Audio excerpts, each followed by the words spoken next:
Hindi pa gaano nakakalayo si Audrey na masalubong ang paparating na jeep ni Robert. Hinintuan sila nito. Hey, saan kayo patungon dalawa? Oh, your heaven sent, Robert. Bulalas na nakahinga ng maluwag. Bigla nakadama ng pagod sa ginawa niyang pagkarga kay Andre at pagmamadaling makalayo. Umikot sa passenger seat si Audrey. Inabot ni Robert mula sa kanya si Andre at pinapasok sa likod ng jeep. Patungo talaga ako sa inyo at may sasabihin ako sa iyo. Sinandal niya ang sarili sa sandalan ng jeep. Tumaas baba ang dibdib niya sa paghahabol ng hininga. Pagkatapos ay bahagyan niyang nilingon ang pinanggalingan. Nakatayo pa rin sa harap ng bahay si Eric. Muli niyang ibinalik ang tingin sa dinadaanan nila. What's wrong? Tanong ni Robert. Nothing. Sa pilitan siyang umiti. Di ba ako makakabala sa'yo kung magpapahatid kami ni Andre kinaman ng Vicky? Walang problema. Isa pa'y kailangan kita makausap tungkol sa libro, Audrey. Wika nito. Pagkatapos ay nagbuntong hininga. Hinihingi ko ng paumanhin ng pagpayag kung sundin ang gusto mangyari Mrs. Lopez na baguhin ang mga figure sa libro. Napahugot ng hininga si Audrey. Bagaman natitiyak na niya iyon matapos ang pag-uusap ni Lloyd. Anong ibig mong sabihin, Robert? Pinabago ni Mrs. ang totoong figure sa financial statement. Wika nito. Nilingon siya. Nasa mukha ang paghingi ng paumanhin. Nang dumating kay minadali niya akong gumawa ng panibagong statement at pinilabas na mahina ang kinita ng farm nitong nakalipas na taon. Kung papayag kay dadaanan natin sa bahay nitong financial statement na ginawa kong una. Yes, why not? Kailangan ng ebidensyang iyon sa pakikipag-usap niya sa manager niya at kay Luis. She turned to him. Let's go and get the documents, Robert. Then I will forgive you for being part of this fraud. She could hardly contain her anger. Thank you, Audrey. He smiled. The kind of smile that did not reach the eyes.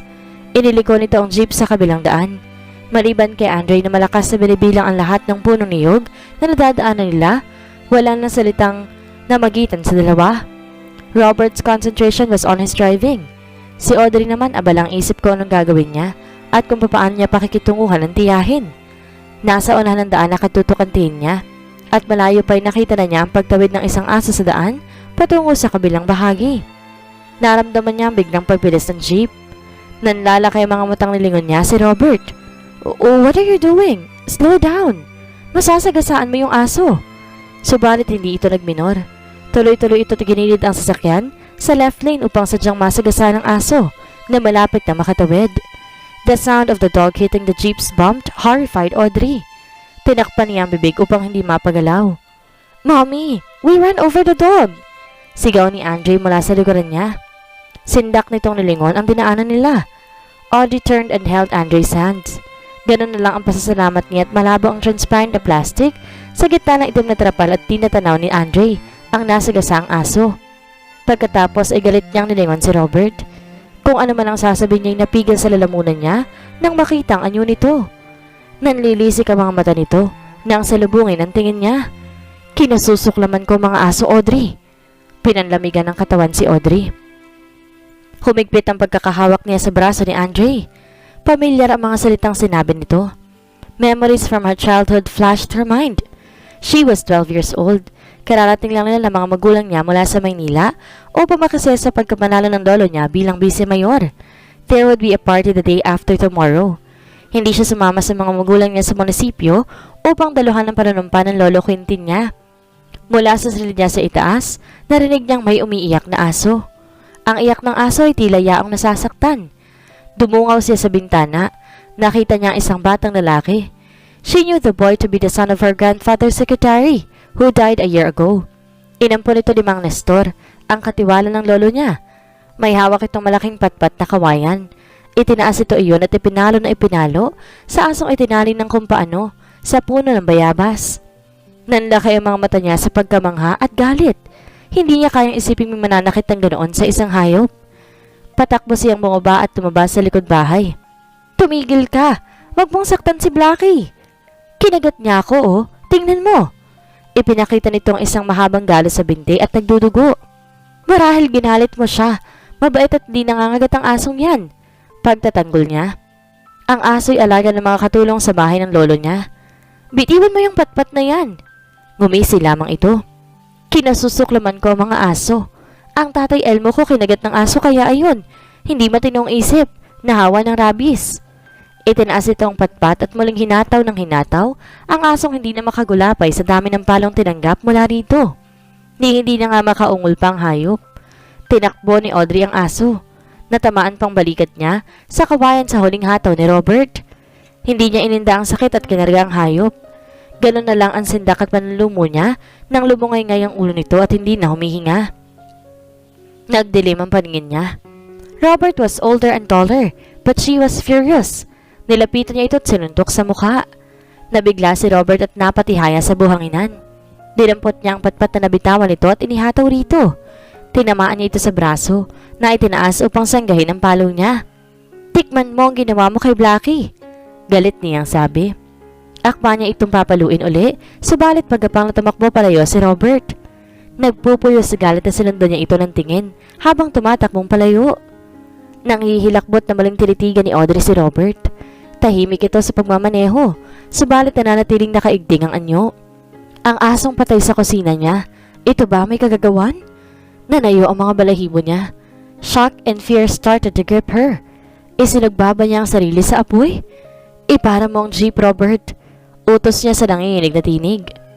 Dito na lang kami ni Andre. Lumingon si Robert sa kanya. Isang tila baliw ng ngiti ang pinakawalan nito. Kukunin natin sa bahay ang dokumento, di ba, Audrey? At pagkatapos patatawarin mo ko sa ginawa kong pagsunod kay Rica Lopez. Ihatid mo na lang yun sa bahay. Ipara mo sa tabi at bababa na kami ni Andre. Akma niyang hahawakan si Andre upang palipatin sa harap, subalit malakas at biglang nagpreno si Robert at sumubsob siya. Tumama ang ulo niya sa salamin. Ni hindi niya makuhang sumigaw sa sakit. Umikot ang paningin niya at bago iyon, tuluyang nagdilim, narinig niyang malakas na iyak ni Andre na sumanib sa halakak ni Robert. Ang bango naman ng kape. Bungad ni Lloyd pagpasok sa kusina, habang isa-isang tinatanggal ang mga botones ng polo shirt niya. Nariyan ka pala, Lloyd. Ani manang Vicky at inaalis sa kalan ang daypagan ng kape. Ipagtitimpla kita ng kape. Gusto mo ba yung magmimindal? Nagluto ko ng palitaw. Maliligo lang ho muna ako sandali, wika niya. Nariyan sa sampayan sa likod ng tuwalya mo. Nilabhan ko. Tuyo na yan. Wika nito at inabot ang isang niyog. Tamang-tama. Pagkaligo mo'y nagpakalid ako ng niyog. Inabot ito ang isang hindi kalahihang itak upang biyakin ang niyog. Ako nang gagawa niyan. Agad niyang kinuhang itak mula rito. Then he found. May napuna siya sa puluhan ng itak. San galing itong itak na ito, manang Vicky? Abay matagal na ang itak na iyan. Buhay pa si Elmo. Patuloy ito sa paglalagay ng palitaw sa dahon ng saging na nakasapin sa bilao. Lalong lumalim ang pagkakakunot na noon niya. Elmo? Sinong Elmo? Yung dating panday sa kawayanan, si Elmo ay asawa ng sekretary ni Mayor Quintin na si Marita. Pareho ng patay ang mag-asawa. Bahagyang tumawang matandang babae. Ko, napakaraming kwento ng mag-asawang iyon. Alam mo naman dito sa bayang to, napakabilis gumawa ng kwento ng mga tao. Pati yung pagkamatay ni Marita ng mga sagsaan ay nagawan pa ng malaking kwento. Tuluyan na napukaw ang interes niya. Ano ang kwento? Patuloy siya sa pagsipat sa itak. Gumaganang isip. Di naman ang kamay niya ang letra nakalagay sa may puluhan. Matagal na yun. Nalimutan ng marami. Sagot ito. Nadulas sa hagdan na mismong lumang bahay ni Mayor Quintin si Marita. Yun ang sanhi upang maagasan ito at siyang kinamatay.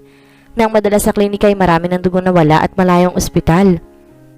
Humugong pa nga ang chismis na anak ni Mayor ang nalaglag kay Marita. Nung panahon yun, busy Mayor pa lang si Quintin Santillan. Nilingon niya si Manang Vicky.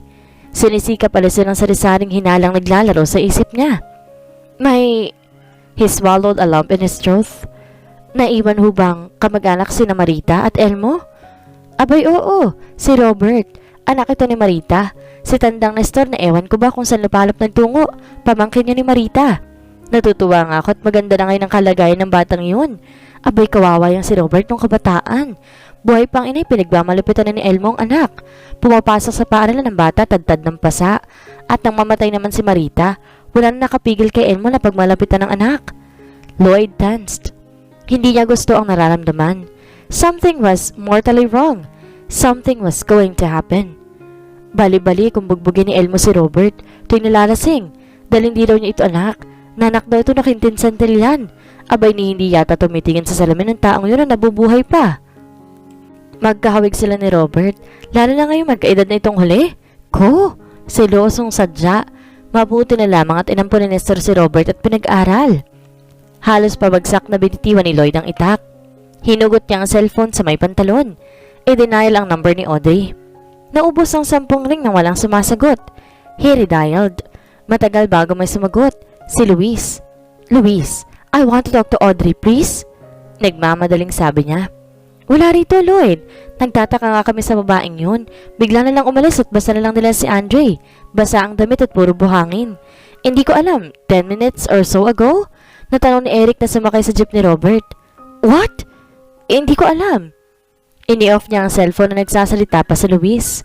Parang hindi siya makahinga sa takot at kabang pumupuno sa dibdib niya. Kaba at takot na hindi niya kailanman naramdaman sa buong buhay niya. Kahit pamanganib siya sa mga assignment niya. Manang Vicky, nasa panganib ang buhay ni na Audrey at Andre. Wika niya sa matandang nabaghan. Saka ko na ho ipapaliwanag sa inyo. Saan ko maaaring makita si Robert? Saan ito nakatira? Saan ho sa palagay ninyo maaaring niyang dalhin si Audrey? Nag-uunahan ang mga tanong sa bibig niya. His hand grasped the gun in his waistband. May nabili itong hindi kalakihang bahay sa bayan. Malapit kina Attorney Lopez. Yun ang alam kong tirahan ng taong yun. O baka naman ipinasyal lang ni Robert sa plantasyon si Audrey Lloyd. Sabi nito. Puno ng pag-aalinlangan ng mukha. Ipinasyal? Umaasa siyang ganoon nga, pero iba ang idinidikta ng damdamin niya. His gut never failed him when it came to danger. Think fast. Don't panic. Damn it! He cursed himself. Hindi niya dadalhin sa bayan si Audrey. Manang Vicky, hindi dadalhin isang mamamatay tao. Mamamatay tao? Bulala sa matandang lalaki ang mga mata. Hindi dadalhin ni Robert sina Audrey at Andre sa isang hantad na lugar. May alam ba kayong maaaring pagdala ni Robert sa dalawa na hindi matao? Nagmamadali ang tinig niya. Kung magagawa lang niyang ugain ng matanday, ginawa na niya. Umiling ito. Naguguluhan. Sandaling nag-isip bago. Sa kawayanan mismo. Bulalas nito. Sa lumang bahay ng mga magulang niya, kadikit lang din ang bahay ang malit na bodegang dating kiskisan at pandayan ni Elmo noong araw. Itinuro na matanda ang daan. He rushed to the door. Nasa silverado na siya nang masumigaw ito. Magsama ka ng kahit na sinong taong madadaanan mo para matuntun mo madali, Lloyd, at mag-iingat ka. Bakit ka namumutla dyan? Tanong ni Eric kay Luis matapos itong i-off ang cellphone ni Audrey. Ayon kay Lloyd, nanganganib si Audrey kay Robert. And before I could ask him to explain na wala na siya sa linya. Oh, Eric! Naniwala ka naman. He rolled his eyes. At si Robert ang naisip niyang pagbintangan? Tumitig si Luis sa nobyo. Eric, gusto kong maniwala kay Lloyd. There is something about Robert that gives me creep. May mga naalala kong insidente sa nakaraan. He was just a young boy then. Isang beses narinig ko siya nakikipag-usap kay Tio Quintin. Nagmamakaawa. He was begging him to acknowledge him as Tio Quintin's son. What are you talking about? And then one time, patuloy niya na tila hindi nagtatanong ang nobyo. Nang puntahan ko sa farm si Tio Quintin, nadaanan ko si Robert. Ibinibitin niya sa punong isang asong itinali niya sa leeg. The dog! Nanlaki ang mata niya na maalala ang sinabi ni Audrey tungkol sa asong patay sa kusina. Hinila niya sa kamay si Eric palabas ng bahay. Let's call the police. Itanong natin kay Rika kung saan makikita si Robert. Nananakit ang mga braso niya. Bakit hindi niya maibaba ang mga iyon? Kumikirot ang ulo niya at nahihirapan siyang huminga. Gayunman, ang bahagyang hangin pumapasok sa ilong niya ay may masangsang at nakakasukang amoy. What happened? Nang mula sa kung saan inarinig niya ang mahinang iyak, si Andre. Her eyes flew open, and it hurt even to open her eyes. Unti-unting nagbalik sa isip ang nangyari. Nakasakay sila ni Andre sa jeep ni Robert nang sagasaan nito ang umungol siya. Hindi niya gustong isipin ang tungkol sa aso. Pagkatapos ay ang pagpreno nito at paghampas ng ulo niya sa salamin ng jeep. Oh God! She tried to put her arms down only to realize they were tied over her head. Tumingala siya. Nakabitin siya sa beam ng bubong na walang kisame at nakatali ang bibig niya. The gag was too tight it almost covered her nose. Yun ang dahilan kung bakit nahihirapan siyang huminga at humihiyaw sa sakit sa mga binti niya. Dulo lang ng mga daliri niya ang sumasayad sa lupa. Umikot ang mga mata niya sa paligid. It was an old and dirty warehouse. Sira-sira ng bubong dahil lumulusot sa butas ng bubong at dingding ang panghapong sikat ng araw. Muli niyang narinig ang iyak ni Andre. Papalapit. Napaungol siya. Gusto niya itong tawagin subalit ni hindi niya maigalaw ang bibig sa higpit ng pagkakatali niyon. At may pakiramdam siyang gustong humiwala ng braso niya sa katawan niya sa pagkakabitin. Maya-maya, bumukas ang giray-giray na yerong pinto ng bodega. Pumasok si Robert na kargang umiiyak na si Andre. He was smiling demonically at her. Nagkamalay na ang mahal na prinsesa. Wika nito. Inilapag si Andre sa isang luma at maruming silya. Pumalaho ng iyak ang bata at tinatawag siya. Akmang bababa ng silya si Andre upang marahil takbuhin si Audrey. Subalit umigkas ang kamay ni Robert at sinampal ang bata. Audrey screamed, pero hindi lumabas ang tinig niya mula sa pagkakatali ng bibig niya. Nakita niyang nanlaki ang mata ni Andre, marahil sa takot. At huminto sa pag-iyak. Ganyan nga, ani Robert. Maging masunurin ka sa akin. Maupo ka dyan at huwag kang maingay. Pagkatapos ay iniwan nito si Andre at lumakad patungo sa isang malaking hasaan. Kinuha nito ang patalim na nakapatong doon at hinasa-hasa. Natanaw ni Audrey na sa isang bahagi ng yerong dingding ay may mga nakasabat na iba't ibang uri ng patalim, itak, karit, at kung ano pang matatalim na bagay. She shuddered, then she wiggled, trying to free herself. Bagaman alam niyang imposible siya makakawala. Gumiik ang marupok na kahoy sa itaas ng bubong. Nilingasya ni Robert. Mahirap kang patayin, Audrey. Wika nito. Matalim ang mga matang itinoon sa kanya. Pinahihirapan mo ko sa kakamasid sa lahat ng kilos mo sa Maynila at hanggang dito. At peste ang Montilla na yun, parang asong lagi nakabantay. And I am running out of time. Malimit ang pagsumpong nitong lintik na ulcer ko. At dahil pinahihirapan mo ko, bibigyan kita ng bonus. Hindi ka mamamatay ka agad. Unti-unti. Unti-unting kamatay ng gagawin ko sa'yo hanggang maubos ang dugo mo. Tulad ng ginawa mo sa nanay ko. Audrey's eyes were wide with shock. Marahas siyang umiling. Tumawa si Robert. Gusto mong itangging ikaw ang pumatay sa nanay ko? Pagkuway tumalim ang mga mata nito. Itinulak mo siya sa hagdanan ninyo, hindi ba? I was there, Audrey. Sa likod ng poste. I saw you. Kasabot ka ng lolo mo. Napatay ng inay upang wag mahantad ang kawalang hiyaan niya. Pagkuway humikbi itong tila bata. Patuloy naman sa pag-iling si Audrey. Ang ulo niya at ang punong braso niya halos magpahinto ng paghinga niya sa matinding sakit. Ayon sa tatay ko, anak din ako ni Quintin Santillan, kaya lang ay hindi ako gustong kilalanin ng lolo mo. Sigaw nito. Nagliparan ng ilang ibong namumungad sa mga tahiban ng bodega. Matapos mong patayin si inay.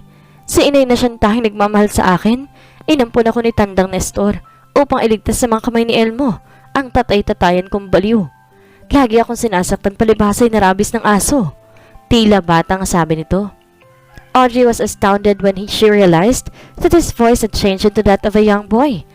Kanina pa ito nagsasalita na tila parang bata. At ikaw, ano ang ginawa mo nung inampun ako ni Tandang Nestor? Natatandaan mo ba ang ginawa mo nung bakasyong manalo sa second term niya si Quintin Santillan bilang vice mayor, ha, Audrey? Nang mas pahalagan mo pang isang ayop kaysa sa akin. Audrey closed her eyes tightly even if it hurts. Tinutukoy nito ang pagkakita niya rito na pinapalo ang aso hanggang sa mamatay iyon at ang pagganti niya ng palo rito. Aso lang yun, patuloy ni Robert sa boses bata. Pero sinaktan mo ako at ako pa ang pinagalitan ni Quintin.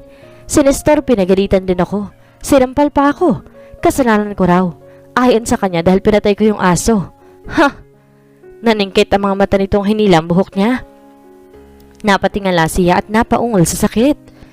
Inangkit ni Tandang Nestor na pinag-aral niya ako. Humagikik ito sa tinig bata. Yun ang alam ng lahat. Ipinamalitan niyang siya ang nagpapaaral sa akin. Kaya naman kailangan kong gawin ang mabibigat ng trabaho sa resort at sa farm habang siyang tumatanggap ng sahod mula kay Quintin Santillan. Alilang kanin ako ng Tandang Nestor, Audrey. At tulad ni Elmo, munting pagkakamali hinahataw ako. Pero alam mo bang hindi ako makakatapos kung hindi dahil kay Quintin Santillan? Siya ang nagpaaral sa akin at hindi si Tandang Nestor. Akala na matandang yun, hindi ko alam na sa kanya inaabot ng lolo mo ang salaping pampaaral sa akin. Pakonsuelo ng lolo mo dahil hindi niya ako gustong angkining anak. Umungol si Audrey. Umiling. Gusto niyang iparating dito na hindi yun pakonsuelo, kundi talagang may pinag-aaral ang lolo niya. Sa pagkakaalam niya may 3 pang recipient ng scholarship ng lolo niya nung araw. But her grandfather never acknowledged the good deeds. He had remained anonymous. Narinig niyang pinag-usapan niya ng mga magulang niya minsan. At nang makapagtapos ako at makapagtrabaho, kusulitan ng Nestor sa kanya lahat ng kinikita ko. Utang na loob ko sa kanya ang edukasyon ko, ang buhay ko. Tumalim ang mukha nito at pagkatapos ay umisip nagkibit ng mga balikat. Binitiyawan ang buhok niya. Nang maling magsalita ay sa boses na nito. Well, tinapos ko ng pag-iingay at kalupitan ng matandang yun. Nanlaki ang mga mata niya. May kinalaman ba ito sa pagkawala ni Manong Nestor? Ngumisi si Robert. Nilingon ng isang sulok. Sa kabila ng pananakit ng ulo at leeg, sinundan ng tingin ni Audrey ang nilingon nito. Mga lumang dramang nararoon sa isang sulok at nakikita niya naglalakihang bangaw na aali-aligid doon. Bile rose from her chest to her throat and choked with it. Humigit kumulang alam na niya kung anong laman ng drum. Doon din ang gagaling ang masangsang na amoy na nalalanghap niya kanina pa. At si Andre. Oh God! Nalalanghap ni Andre ang bahong iyon na nabubulok na katawan ng tao. Her eyes darted to the child. Andre was sobbing silently. His eyes wide as they focused on her. Nararoon ang tanong at pagkamangha sa mga mata ng bata. Napaungol siya. Higit para kay Andre kaysa sa sarili niya. Kinasusuklaman ko kayong lahat. Hiyaw ni Robert. Kung hindi dahil sa nakapaligid niya mga bodyguard, matagal ko na napatay si Quintin Santillan. Pagkatapos ay tumitig sa kanya. Pumalatak. Hindi ko nga alam kung paano ka nakaligtas sa mga troso. Buong akala ko'y nahulog ka sa bangin. Mapalad kang talaga. Pero kawawa naman ang boyfriend mo. Lumamlam ang mukha nito. Siya kasi. Sukat ba namang basta na lamang lumitaw? Gustong maging bida. Ayun. Muli itong umisi. But you will soon join them, Audrey. Soon. At panonoorin ko ang paghihirap mo.